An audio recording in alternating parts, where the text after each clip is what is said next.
Hello বন্ধুরা, আমি আজকে একটা নতুন রেসিপি নিয়ে চলে আসলাম। তো আমি আজকে কচু শাক রেসিপি বানাবো, কচু শাক দিয়ে চিংড়ি মাছ দিয়ে। তো আমি চিংড়ি মাছটা আগে থেকেই জাল করে রেখেছিলাম। তো আমি তেলে দিয়ে দিলাম, আর আলাদা করে আমি আর ভাজা করিনি। আমি তেলেই দিয়ে দিলাম, যে তেলে কচু শাকটা রান্না করব। এই তেলেই করলে না ফ্লেভারটা চিংড়ি মাছের বেশ ভালোই আসে। তো আমি চিংড়ি মাছটা হালকা করে ভেজে নিয়ে এখানে ঝাল পেঁয়াজ দিয়ে দিলাম।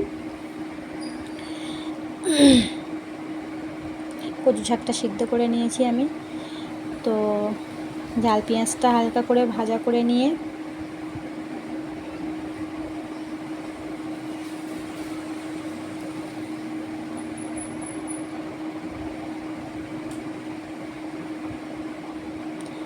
ঝাল পেঁয়াজটা আমার হালকা করে ভাজা করে নেওয়া হয়ে গেছে। এবারে আমি দিয়ে দেবো একে একে মশলা। এখানে রেখেছি লবণ, হলুদ গুঁড়ো, অল্প করে লঙ্কা গুঁড়ো, কারণ কাঁচা লঙ্কা দিয়েছি, জিরে মরিচ ধনিয়া গুঁড়ো আমি একসঙ্গে ভাজা করে রেখেছি, সেটা দিয়ে দিলাম। দিয়ে নেড়ে নেবো। আর এই পর্যায়ে অবশ্যই আদা রসুনটা দিয়ে নেবেন। আদা রসুনটা দিতে আমি ভুলে গিয়েছিলাম, এই পর্যায়ে আমি পরে দিয়েছি। তো এই পর্যায়ে আদা রসুনটা দিয়ে নেবেন। আমি ঢেলে দেবো কচু শাকটা সিদ্ধ করে রাখা। ভালো করে নেড়ে নেব। আমি এটাতে কোনো জল ইউজ করব না, কারণ এমনিতেই কচু শাক থেকে জল ছাড়বে। তো আমি আদা রসুনটা বলেছিলাম, দিতে ভুলে গিয়েছি। আমি এই পর্যায়ে এসে আদা রসুনটা দিয়েছি, মনে ছিল না। তো এখানে আমি আলাদা করে সাইড করে কষিয়ে নেব। ওখানেই অসুবিধা হয়নি আমাদের কচু শাকটা খেতে পারফেক্টই হয়েছিল।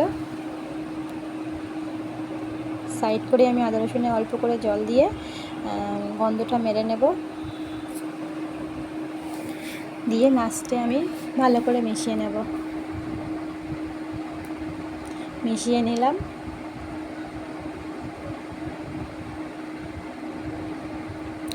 এই পর্যায়ে আমি 5 মিনিট লো আঁচে রেখে দেব।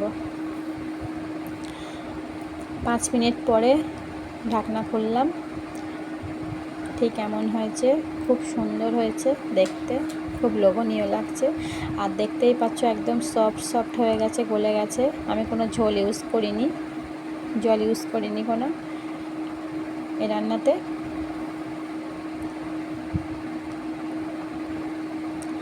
এরকম করে অনেকবার 1-2 মিনিট পর পর, যতক্ষণ না শুকনো হয়ে আসছে একদম, ততক্ষণ নেড়ে চেড়ে চুলোতেই রেখে দেবো হাই আছে।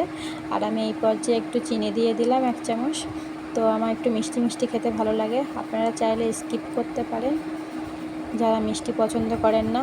আবার যারা পছন্দ করেন তারা দিয়েও নিতে পারেন। আর একটা জিনিস, আপনারা নারকেল দিয়েও রাঁধতে পারেন। আজকে নারকেলটা ছিল না, তাই জন্য চিংড়ি মাছ দিয়ে রাঁধলাম। তো আপনারা নারকেল চিংড়ি দুটো একসঙ্গেও রান্না করতে পারেন, বা শুধু চিংড়ি দিয়েও রান্না করতে পারেন, আবার শুধু নারকেল দিয়েও রান্না করতে পারেন। যার যেটা ভালো লাগে সে সেটা করে নেবেন। আর আমার এই ভিডিওটা দেখে কার কার ভালো লাগলো অবশ্যই একটা করে কমেন্ট করে যাবেন। আর শেষ পর্যন্ত যারা দেখেছেন তাদেরকে ধন্যবাদ, থ্যাংক ইউ। একটা করে লাইক, একটা করে কমেন্ট, অবশ্যই সাবস্ক্রাইব করে যাবেন।